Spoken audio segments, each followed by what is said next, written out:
Our Gospel first truth in the new home. real, well-recorded gospel truth in the new home. Yeah, Not cheers. Not a mini take. Yeah, cheers to that. Very good. All right.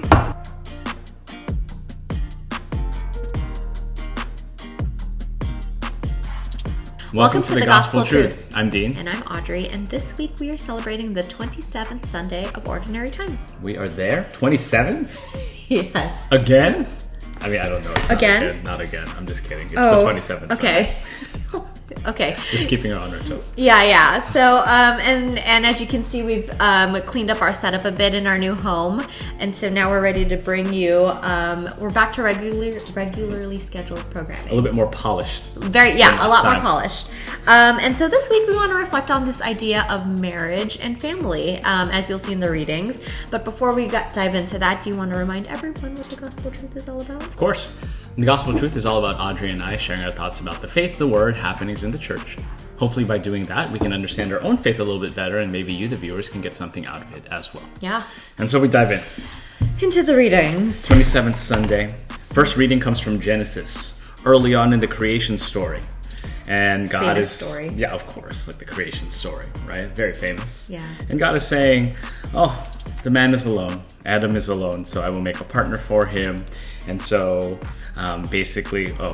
first he made like animals to like kind of keep him company, but was like, these animals aren't really doing that great in terms of being a partner for him. So what he did was he took a rib from Adam and formed woman out of that. And that's where the story of man and woman come together. Yeah. Right? So that's the creation story. Yeah. About how a man leaving his father and mother and clinging to his wife, and the two become one, which is such a beautiful image, which we'll talk about a little bit later. Yep. And then in our psalm, may the Lord bless us all of the days of our lives. I love this, right? Because it's about the blessings that we have. Yeah. And how, if we follow God's commandments and his principles, that we too shall be blessed with all of that good stuff that God gives. Yeah. The second reading from the letter of St. Paul to the Hebrews. I think we're done with James now. Oh, yeah. But letter of St. Paul to the Hebrews. And it just basically talks about how Jesus sort of lowered himself and humbled himself so that he could actually bring us a perfect salvation. So by giving of himself and by humbling himself, he actually allowed us to flourish, which is beautiful. Yeah. That's kind of Very what happens in marriage too, right? Like you kind of give of yourself to the other person and want the other person to flourish, which is beautiful. I love that. Oh, yeah, so beautiful. And then finally in our gospel, according to Mark, in the beginning, the Pharisees are like testing Jesus, and they're like, is it okay for someone to divorce their wife? And they're like testing him because they know that there's something in the law that basically allows for individuals to divorce their wives, or allows for men to divorce their wives. And Jesus is saying, like that law is there, but here's the reality, right? When God has brought them together, what God has joined together, no human being must separate because they have become one flesh. So even if the law says that they can be divorced, in reality, like you are one, like that's it. There's no going around that. You have been connected, you are together, and there is no like human law that can separate that. And then the second part of the reading, which I love, is that you have children too, and children are coming to Jesus and they want to be with Jesus, and then everyone's like, no, stop, like don't go, Jesus, don't bother him. And Jesus is like, wait a second. Yeah, stop doing that. Yes. It's not, like we've seen a history of this happen in the reading. Like, don't do that. Yeah. But Jesus is like, please stop that. Like, please stop trying to stop people from accessing me. Let them come, because like the kingdom of God belongs to such as these. Sort of like that childlike innocence that you kind of lose in some ways as you become an adult. Yeah. Like that childlikeness is sort of the key to unlocking the kingdom of heaven. So he basically said, let the children come to me. That innocence. So there's a lot here about marriage and family and kids, right? So it kind of takes me back to when we got married. Yes. Almost 4 years ago? Yes, almost 4 years ago. Yes. Yeah. And it's just such a beautiful thing. And marriage, the sacrament of matrimony is such a beautiful vocation, I think. And it's just, what's so interesting about it is it's the only sacrament where, oh no. I don't know if it's the only one. I don't know, but this is one of the sacraments, or I don't know, but like we get to be the ministers of the sacrament. And I think that's so beautiful. Yeah, right. Like normally when the priest is consecrating the Eucharist, like that's something that the priest does. But when you get married, if you didn't know this, in the Catholic Church, the priest is kind of just your guide, just telling you what to do. But in reality, those getting married are the ones that are administering the sacrament and are basically the ministers of the sacrament, which is so cool. Like you get to be your own minister. And then you just make this commitment. Like, I mean, as we read here in the gospel, it's like no human being must separate ever. And so like you make this commitment to each other and you make this choice every day to love each other unconditionally, to support each other, help each other be the best version of ourselves. And I think that's so beautiful. And it kind of kicks off like this new journey together as a married couple, where you start to explore like what is your foundation as a Catholic married couple? Yeah. Right?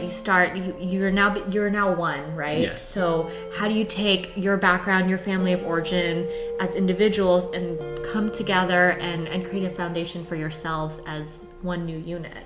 Yeah, because that's always like super difficult to navigate. Yeah. Right? Like you are technically still two unique people. Yeah. But now that you are one, like trying to find those compromises and navigate where you have potential differences in the way you operate and your values, like that's sort of the struggle, but also the reward of marriage when you're able to like make all of those competing things kind of like match up and compromise, like that puzzle fits and it's together. so beautiful when you can kind of just like finally create like harmony out of, you know, bringing your uniqueness and still, again, like you said, being your individual selves, but also like finding where you can be one. Yeah. It's a very delicate balance, I think, and it's something that I don't think you really achieve. Like you just continue working on throughout the years you're married, and you continue like the work is never done. Yeah. And you just continue growing that foundation, right?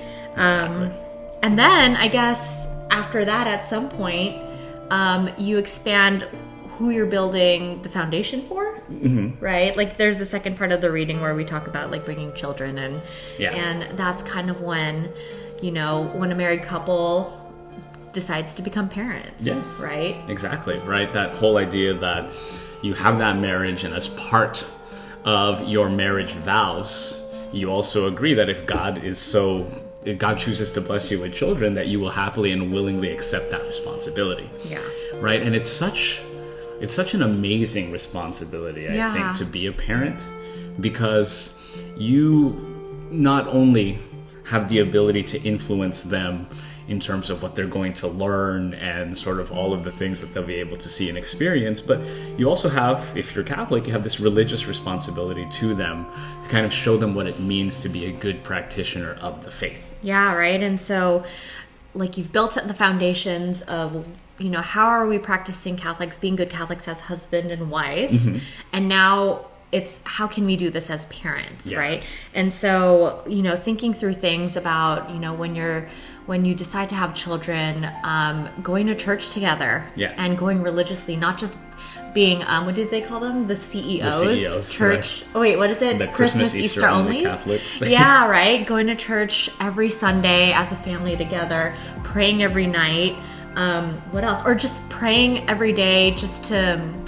and when you pray, you're not just asking God to answer your prayers, but to also take time to be thankful for everything that He's blessed you with. Like things like that. Like prayers of like supplication, prayers of gratitude as well. Yeah. Like all of that stuff, sort of, the reality is kids are very impressionable, right? They copy. And so if they see that at home the parents like are praying, the parents are going to church regularly, it's something that they might decide they want to do also freely, because it's a habit. Yes. Start like instilling good habits, right? And just making sure that we do our best as parents to cover all the bases, and in the same way we as partners try to, you know, set ourselves up for success and bring out the best versions of ourselves out of each other. We want to do that for our children too. So that's really important. And it's something we've been keeping top of mind because we too are expecting a little one of our own. Yes. If So, you didn't know already. If you didn't know already, we are expecting our first child Yes. later this year in December. And so it's this weekend's readings have really like touched us in a special way, just because as we start navigating what it's like to be parents, these are the things that are top of mind. And so this weekend's reading really spoke to us, and we will be personally challenging ourselves to really think through how we as parents can set a foundation for our up and coming baby around December. So in case you were wondering, like, what business do these two have, like, talking about being responsible parents? We're thinking about it. We're thinking about it because and now we want to be great we parents. have to, right? Yeah. Like, we want to be really good parents. Yeah. So yeah, I mean, that's super exciting for us, and glad to announce that here. Yeah. And our plan is to continue recording at least through the end of the liturgical year, so the last Sunday before Advent. But then we're probably going to be taking a hiatus after that because we'll have some, important matters to attend to.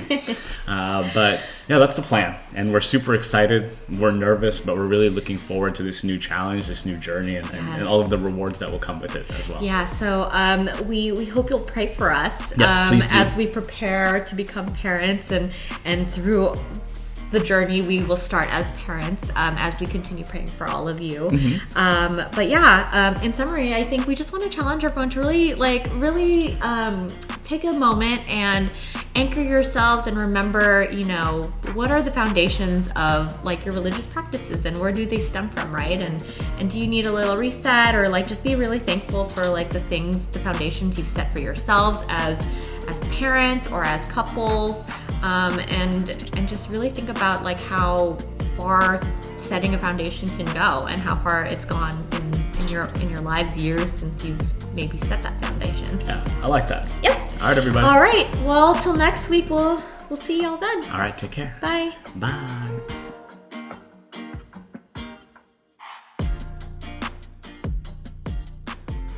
Baby on the way. Baby on the way.